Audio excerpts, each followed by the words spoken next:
Съп, маняци, аз съм Фейт или Бревис, както искате ме наричайте. Това е първият ми клип, който ще направя и днес ще правим Memphis Type Beat, на който ще видим кой също може да влезне и да пръсне панаира за България. Айде, почваме!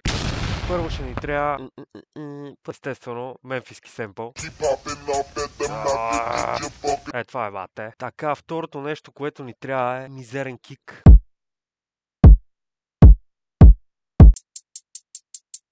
Което ни трябва е мега елементарния снеяр. Такъв ефтин, където хората да си казват, бах, това как звучи, то всъщност е ефтино. Едно от най-важните неща. The bass! Мега мизерно. Естествено, сега ще го напомпаме харабията кика. Компресия, ябо. Това филтърче. Казва на някакви чистоти смотани. Готинко такова. Да чуем за сега какво става.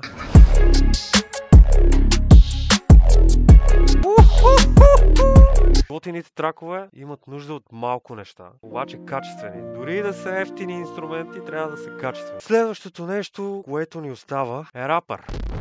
Направо звъна на Били хлопето да...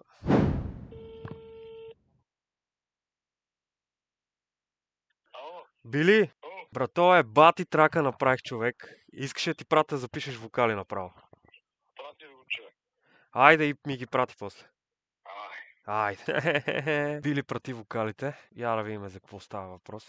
В едната ми ръка държала лето, в другата е джин. Приказен човек не вярва в приказки.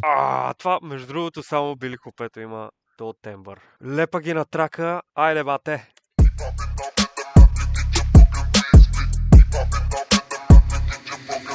Били е от място, на което чака козове. Казина, заложни къщи, супер грубове. Направо утре пускаме, няма какво се занимаваме с глупости. Всеки, който е гледал до сега, може да ми напише в коментарите какво искат да е следващото видео. А ако не, ще си го направя сам. Не ми дреме. Благодаря и довиждане.